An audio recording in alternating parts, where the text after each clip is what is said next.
কি গো রেডি হয়ে গেছো কি ব্যাপার? রেডি হয়ে গেছি, যাচ্ছি একটু বিরিয়ানি খেতে। আরে বাবা, অনেক দিন বিরিয়ানি খাই না আমরা, অনেক দিন। তাহলে এখন খেতে হবে? হ্যাঁ, তাই আমি দুপুরবেলা শুয়ে শুয়ে বলছি ছেলেকে, শান্টু আজকে আমার খুব বিরিয়ানি খেতে ইচ্ছা করছে। বলছে তাহলে চলো মা দাদা বৌদি যাই। বলছি দাদা বৌদি যাওয়া সম্ভব না, কারণ দাদা বৌদি ব্যারাকপুর, অনেক দূর, অনেকটা দূর যাতায়াত। আমি দাদা বৌদি আমাদের এখানে সোদপুরে দাদা বৌদি আছে, কিন্তু সোদপুরে দাদা বৌদি খেয়ে সেই মজা নেই যেটা ব্যারাকপুরের দাদা বৌদিতে আছে। এটা আমার ব্যক্তিগত মতামত, ব্যক্তিগত মতামত। তো সেই জন্য আমি বলেছিলাম নর্মাল বিরিয়ানি খাবো, বাড়িতে নিয়ে এসে যেমন নর্মাল বিরিয়ানি খায় সেরকম খাবো, ওই 160 টাকা 70 টাকা যে বিরিয়ানিগুলো বা 200 টাকার বিরিয়ানিগুলো ওইগুলো খাবো। কিন্তু আমার ছেলে আর আমার বর, ওরে বাবা রে বাবা, তার মধ্যে আবার সুমির বর উজ্জ্বলকে ফোন করেছে। উজ্জ্বল বলছে না দাদা এইসব বিরিয়ানি খেও না, তুমি ডিবাপি চলে যাও। তাই জন্য ডিবাপি যাচ্ছি, কিন্তু আজকে নিয়ে আসবো না, আজকে বসে খেয়ে আসবো। তো তোমরা তো শুনলেই আমি যাচ্ছিলাম ডিবাপি বিরিয়ানি। হ্যাঁ, আমরা চলে এসেছি মধ্যমগ্রামের ডিবাপি বিরিয়ানি খেতে। অনেক দিন হলো বিরিয়ানি খাই না, আর আমরা না এরকম বসে সচরাচর বিরিয়ানি খাই না, বাড়িতে কিনে নিয়ে চলে আসি, এসে খাই। তো আজকে ইচ্ছা হলো হঠাৎ করে বসে খাবো। আর এদিকে দেখো মাটন কষা হচ্ছে, এটা কিন্তু বিরিয়ানি না, এটা এমনি মাটন কষা হচ্ছে। অনেকে এখানে শুধু যে বিরিয়ানি পাওয়া যায় তা না, এখানে সব কিছু জিনিসই পাওয়া যায়। আর ডিবাপির বিরিয়ানি তো অবশ্যই ভালো। ব্যারাকপুরের ডিবাপিও আমি খেয়েছি আমার বান্ধবী শম্পার বাড়িতে গিয়ে। তো ওর বাড়ি যেহেতু ব্যারাকপুর, সেহেতু ও ব্যারাকপুরের বিরিয়ানিটা আমাদেরকে খাইয়েছে। তো এদিকে দেখো আমরা বসে পড়েছি বিরিয়ানি খেতে, বসে পড়িনি এখনও, এই ঢুকছি বিরিয়ানি।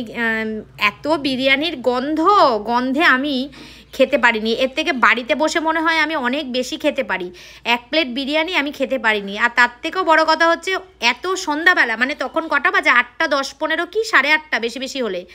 তো এই 8:30টার সময় তো আমার ডিনার করার অভ্যেসটা নেই। মাঝে যখন ডায়েট করছিলাম তখন হয়েছিল, কিন্তু এখন আর সেই অভ্যেসটা নেই, চলে গেছে। আর একটুও খিদে পায়নি আমার, তার কিছুক্ষণ আগেই আমি চা খেয়েছি। তো বিরিয়ানিটা একদম খেতে পারিনি বন্ধুরা, কিন্তু যা সুন্দর হয়েছিল। ওপর থেকে একদম গরম গরম সাদা রাইস দিয়েছিল। আমরা বলেছিলাম যে নিচের ভাত, মানে নিচের রাইসটা না দিতে। এখানে দেখো রসালো ঘি কেমনভাবে দিচ্ছে, আর এই ওপরের রাইসটাই কিন্তু আমরা খেয়েছি একেবারে রসে বসে, যাকে বলে বাঙালির ইমোশন বন্ধুরা। বাঙালি এখানেই কুপো কাতার, কি বলবো, খেতে এত ভালোবাসি তা বলার কথা না। চলো বিরিয়ানি খেতে খেতে তোমাদের সঙ্গে বকবক করছি, কিন্তু আমি বকবকটা তোমাদেরকে শোনাতে পারছি না, কারণ এখানে খুব সুন্দর গান চলছিল।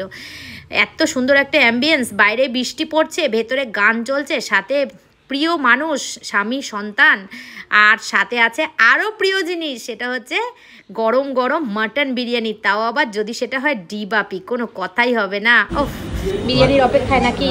বিরিয়ানির অপেক্ষায় খিদে পেয়ে গেছে। বাজে কটা? বাজে 8:30। কোনোদিন 8:30টায় খাও বাড়িতে খাবার? আজকে খিদে পেয়ে গেছে, যেহেতু বিরিয়ানি গন্ধ পেয়ে গেছে। আচ্ছা, বিরিয়ানির নাম শুনে। আর তোর? ও খিদে পায় না। দুদিন শরীর খারাপ হয়ে চোখ মুখের কি অবস্থা হয়েছে, ঠান্ডা লেগেছিল, শরীর খারাপ হয়ে চোখ মুখের কি অবস্থা দেখো। চলো এবার অর্ডার দেওয়া হয়ে গেছে, বিরিয়ানি এক্ষুনি আসবে আর শুরু হয়ে যাবে। বিরিয়ানি আসবে, বিল পেমেন্ট করা হয়ে গেছে এদের এখানে, আগে পেমেন্ট তারপরে খাওয়া। তাই তো। নতুন হাঁড়ি ভেঙেছে, নতুন হাঁড়ি থেকে বলেছি তাই ওপরে নালে মাঝখান থেকে দিতে হবে বলেছো। বলছে যে আসবে তাকে বলে দেবেন, দিয়ে দেবে। ঠিক আছে ঠিক আছে, চলো এখন আসার অপেক্ষা, আসলেই আমরা বিরিয়ানি প্লেটের উপর হামলে পড়বো নাকি। চলে এই দেখো মাটন বিরিয়ানি এখন, মানে আমাদের যেটা দেবে সেটা রেডি করছে। আর আমরা তো বলেছিলাম ওপর থেকে দিতে, সেজন্য ওপর থেকে দিয়েছিল। একদম ধোয়া ওঠা গরম, খেতে পাচ্ছিলাম না, হাত পুড়ে যাচ্ছিল। তারপরে তোমাদেরকে তো একটু কায়দা করে ক্যাদ মেরে একটুখানি দেখাতে হয় যে কিভাবে খাচ্ছি। দেখো এত বড় মাটন, এত বড় আলু। তো তোমাদের কার কার লোভ লেগেছে আমার খাওয়া দেখে আমাকে কমেন্ট করো কিন্তু। হ্যাঁ, বিরিয়ানি খেতে ভালোবাসে না এমন লোক বুঝি হাতে গোনা, খুব কমই আছে। বয়স্ক মানুষরা যারা এখন মানে খুব বয়স্ক, তারা হয়তো বিরিয়ানি খুব একটা পছন্দ করে না, কিন্তু আমাদের মতো মাঝবয়সী ইয়াং মানুষরা সবাই বিরিয়ানি খেতে পছন্দ করে। দেখেছো আমি আমার বরের প্লেটটার সাথে আমার প্লেটটা পাল্টে নিলাম, কেন বলো তো? রাইসের কোয়ান্টিটির জন্য না, মাংসটার জন্য। একটা চর্বি পিস নেবো আমি।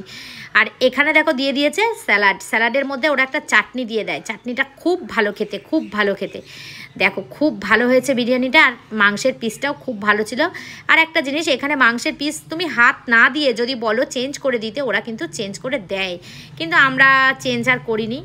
আমরা যেটা দিয়েছিল সেটাই আমাদের ভালোই ছিল, সেটাই আমরা খেয়েছি। কিন্তু দুঃখের বিষয় আমি খাবারটা পুরোটা খেতে পারিনি। অনেকটা রাইস, এখানে আনলিমিটেড রাইস দেয়। এখানে প্রথমে যে রাইসটা দিয়ে দেয় সেটাই খেয়ে শেষ করা যায় না, তারপরে আবার আনলিমিটেড, কোনো প্রশ্নই ওঠে না। আর এই বিরিয়ানির সাথে এই যে জিরার যে জলটা, এটা একটু মানে জিরার জল না, এটা কোল্ড ড্রিঙ্কস টাইপের। আমি খাই না, কিন্তু ছেলে আর বর ওই যে দুজনের জন্য দুটো নিল। দেখো আলুটা হাতে তুলতে গিয়ে পড়ে গেছে, কি গরম ধোয়া উঠছে দেখো। আর এই সব থেকে পছন্দের জিনিস আমার বিরিয়ানির মধ্যে হচ্ছে আলু। ধোয়া উঠছে, তোমরা আস্তে আস্তে খেয়াল করো, দেখতে পাবে, ভালো করে খেয়াল করলে তোমরা দেখতে পাবে যে বিরিয়ানিটা থেকে ধোয়া উঠছে। আর এইদিকে দেখো, দেখো মাংসের পিসটা দেখো, ওফ ওফ ওফ ওফ কি বলবো, এটা লাল লাল ঝাল ঝাল না, এটা হচ্ছে স্পাইসি মাটন বিরিয়ানি। ছেলেকে জিজ্ঞেস করছে কেমন, ছেলে বলছে হেভি হেভি। তা বরকে বলছি তুমিও বলো কেমন, একটু বন্ধুদেরকে বলো, শুধু আমরা বললেই হবে। বড় বলছে হেভি হেভি। চলো বন্ধুরা, তোমাদেরকে বিরিয়ানি নিয়ে অনেক কথা বললাম, নিশ্চয়ই তোমাদের লোভ লেগেছে। যারা বিরিয়ানি লাভার তারা আমাকে কমেন্ট করো, কারা কারা তোমরা বিরিয়ানি খেতে আমাদের মতন পছন্দ করো। আর ভিডিওটা এই পর্যন্ত রাখবো, আবার দেখা হবে নতুন কোনো দিন নতুন কোনো ভিডিওর সাথে। তো চলো টাটা। ফেসবুক পেজ থেকে দেখলে পেজটা ফলো করে দিও। পেজে কিন্তু তোমরা আমার ভালোবাসা দিচ্ছ না, পেজের মানে পেজে ফলোয়ার্স আমার বাড়ছেই না, জানি না কেন তোমাদের কাছে পৌঁছাচ্ছে না নাকি আমি বুঝতে পারছি না। পেজ আমার দুটো আছে, একটা হচ্ছে স্মাইলি সুস্মিতা, একটা হচ্ছে সুস্মিতা ব্লগার ফ্যামিলি, যেটাতে তোমরা ইউটিউব চ্যানেল দেখো সুস্মিতা ব্লগার ফ্যামিলি সেইটাই, আর একটা হচ্ছে স্মাইলি সুস্মিতা। তো এই দুটো পেজ আছে। আর ইউটিউব চ্যানেল তো তোমরা জানোই সুস্মিতা ব্লগার ফ্যামিলি, সেখানে আমাকে তোমরা অনেক অনেক অনেক ভালোবাসা দিচ্ছ, এর জন্য তোমাদের অনেক অনেক অনেক আমার তরফ থেকে ভালোবাসা রিটার্ন। আর কি বলবো, এই তো গুড নাইট, টাটা। তোমরা ভালো থেকো, সুস্থ থেকো। আর যারা যারা ডিবাপির বিরিয়ানি খাওনি, তোমাদের এলাকায় ডিবাপি বিরিয়ানি যদি না থাকে চলে এসো। যারা মধ্যমগ্রামের কাছে থাকো মধ্যমগ্রামের ডিবাপি বিরিয়ানি খেতে, যারা সোদপুরে থাকো সোদপুরে খাও, যারা ব্যারাকপুরে থাকো তারা ব্যারাকপুরে খাও। তো শুধুমাত্র দাদা বৌদি যে ভালো তা নয়, ডিবাপিও খুব ভালো। তো চলো আজকের মতন এই পর্যন্তই, টাটা।